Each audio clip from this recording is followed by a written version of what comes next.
unless you are producing content that is meaningful to an audience on this device across 7 or 8 platforms, podcast, LinkedIn, YouTube, Facebook, Instagram, Twitter, Tumblr, unless you're producing content in written form, audio form, or video form across 7 to 10 apps on this device, unless you are relevant on those 10 apps, LinkedIn, YouTube, Twitter, Instagram, if you are not, you are fundamentally irrelevant in society. This is a very important thing to understand because I know there's people sitting here who have $11 million business and are super happy and aren't even on social media. I get that, but what you're not factoring in is what happens next. To me, what's most important is not today. I stand up here and so unbelievably appreciative of that reception that I just got and knowing how many of you came here to hear me speak, but I promise you, as I breathe here right now, I recognize that literally everything I did an hour ago and back is irrelevant if I'm unable to execute going forward. Tomorrow, if I start making the wrong decisions and not executing, begins the vulnerability of unwinding everything I've done. And I think we all understand in society, we react much heavier to mistakes than we do to successes. The reason I'm pushing that you're irrelevant if you're not here is I don't think everybody here, including myself, has factored in how much more attention is going here. Let me promise you this. No matter what you think about technology, your kids on iPads all day, you always on the phone, nobody talking to each other, how you judge kids because they don't shake people in the hand and look in the eye, and all the other horseshit that demonizes technology, right this second, the way we interact with technology is the most basic you will ever see in your life. 10 years from now, every one of these phones, every one of these video game platforms, every one of these websites are gonna seem like a fucking beeper and MySpace. You have to understand this. Here's why. There is nobody here pot committed enough to this, including myself. There is nobody in this theater right now pot committed to this enough, including myself. When I say pot committed to this, what do I mean? I mean, every person in this room needs to take a substantial step back and understand, am I producing enough pictures, videos, written words in these platforms to achieve what I want? And the answer, and I'll save you time, is no for everybody. And for somebody who's putting out 85 pieces of content a day, across audio, video, and written word a day, my answer is staggeringly no. Meanwhile, there are people here who take 4.5 hours to figure out a perfect Instagram post because they want it to look good when somebody lands on their fucking profile. It's true.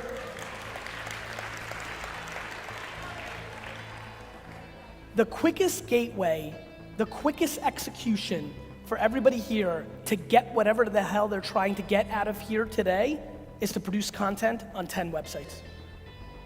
The quickest way for you to get what you want in your life is to produce videos, pictures, and written words across Facebook, Twitter, Instagram, LinkedIn, YouTube, podcast, your website, email, text messaging platform, period. You know what's crazy? I literally want to say right now, thank you, London, I'm out. It is like, I'm thrilled to go into the mindset. I'm thrilled to tell you, and if you follow me on Instagram, this is where I've taken most of my content. I'm thrilled to tell you that the reason you're not producing enough content is unfortunately you value other people's opinions more than your own ambition and happiness. That literally Pants 47 can leave a content that you're ugly and it makes you stop posting. I can go into that. I can go into a million other things, but I make this very clear and obvious. The reason I am just beginning to succeed in my ambitions is because today is the least amount of content that I will produce, because I will produce more tomorrow and more the next day. You have to understand, media dictates everything, right? There's a specific reason that when there is a coup in a country, that the army goes and takes over the TV network and the newspaper. Communication is the game. Maybe because of being born in the Soviet Union and raised in the US, I had this paradox of being fascinated by a closed and open system of communication. Maybe because I'm an extrovert and I talk a lot. I don't know why, but something came natural to me my whole life, which is communication. What are the things that make people do things, right? What I'm fascinated by is the democratization of media.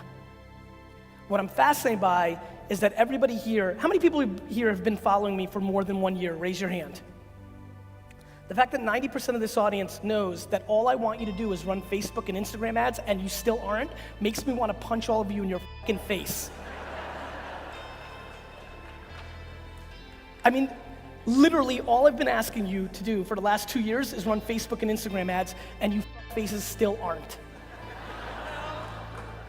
And I say this because I put it on film, because I'm gonna run this exact video against you in 5 years on some platform, telling you that you missed the golden era of Facebook and Instagram because now it's appropriately priced. And you guys have heard me, if you follow me, say this.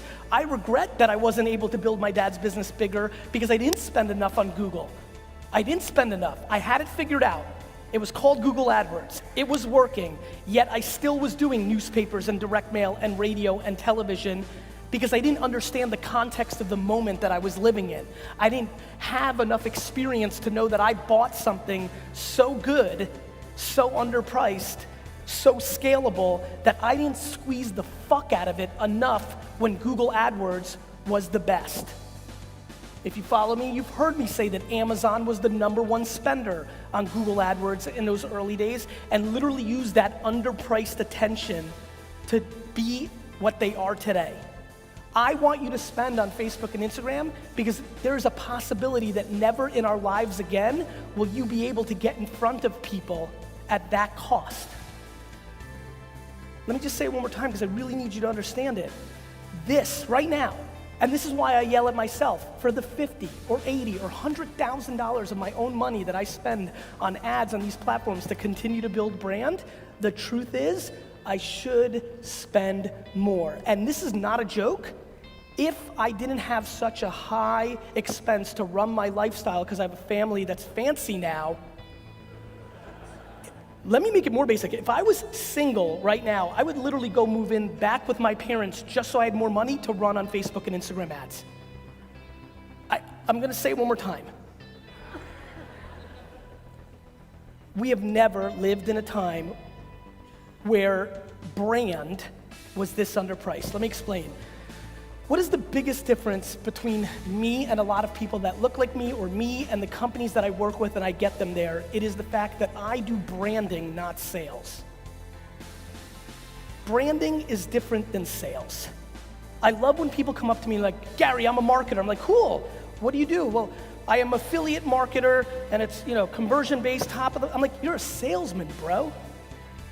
You're not building a brand.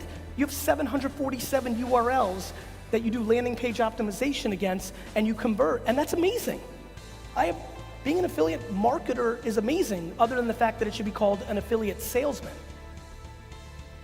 Brand is why you buy Nike. Brand is why everybody who's wearing jewelry and watches right now are wearing what they're wearing because they bought on brand, not somebody cookied them on Instagram and remarketed to them, and then they bought that watch, for the most part. And so I brand, and why I love brand is because it's in perpetuity. When you build a brand, you can play on that brand for a very, very, very long time. Why Facebook and Instagram are special, and more special than Google is in Google's heyday, it was not that I was building brand for Wine Library, I was building sales, because when you go on Google, all of our businesses are the same because they're blue letters on a landing page that you click. Brand is when your pictures and videos look different in a feed. Look, I think I'm coming out of the gate in this talk, and I'm gonna macro it up in a minute, but I'm coming out the gate in this talk very tactical about the details. In all my rah-rah and fuck what people say, and self-esteem, and all the mental shit that I believe in tremendously, because that's what gives you the engine. You're not gonna execute shit if you're depressed or insecure.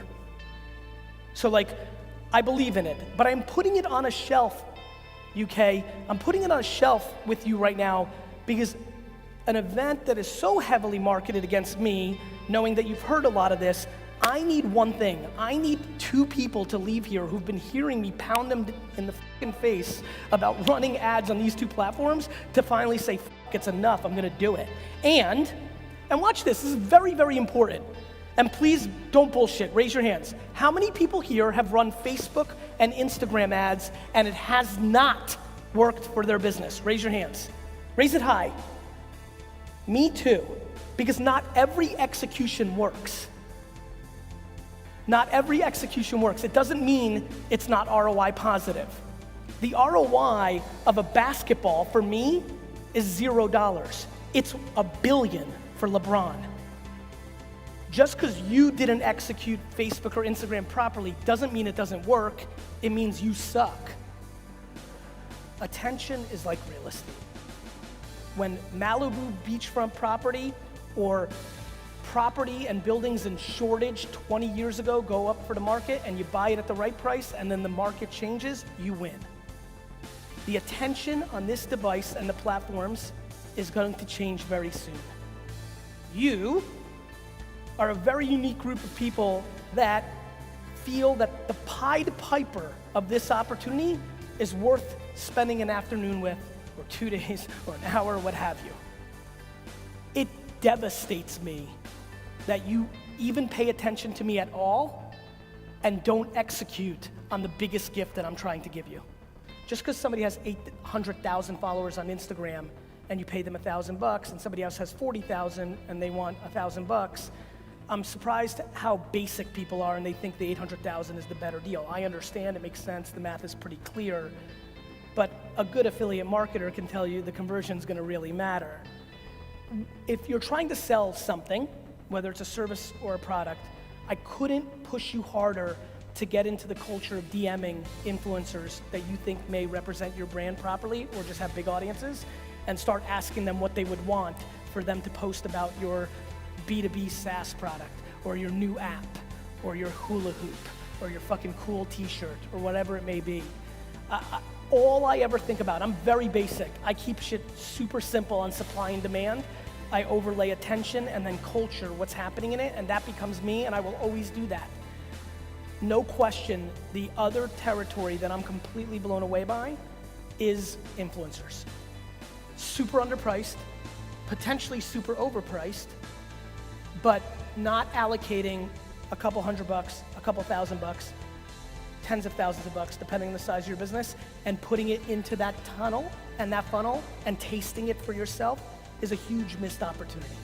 Huge. Let me talk about another execution.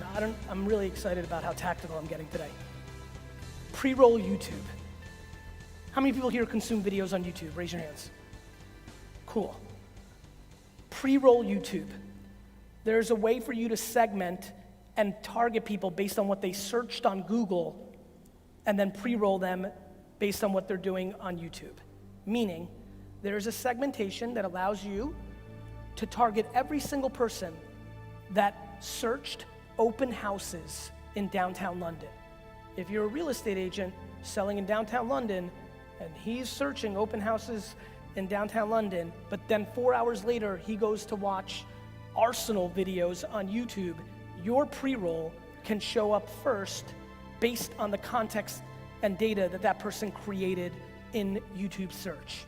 It is one of the unbelievably strong brand and sales executions in the game, and you should literally go home and Google, because I don't know what Google's proper terminology is of this segmentation. How do I segment based on Google search as a pre-roll YouTube ad? Verbatim that. How do I search pre-roll YouTube ads based on Google search queries? If you're willing to unbelievably work and understand how the ads work, and unbelievably work and understand how the pictures, videos, and written words work, you will hit pay dirt, mainly on the back of what I did earlier when said, hey, for everybody that's got it, wasn't it so weirdly easy? The answer is yes. The attention is just so grossly underpriced, and it won't be. And so I'm passionate, as you can tell, and I'll tell you something. How many people here actually have been, 2014, how many people here have been following me for more than 7 years? It shouldn't be a lot, but I wanna see it. Raise your hands. So for the 20 or 30 of you, you know I got quiet in 12, 13, 14, 15. Like I was quiet, there wasn't content. Wine was done, I wasn't making business videos. Like once or twice a year, a keynote from a talk, because I was doing a little talking. I got quiet, because there was nothing to yell about.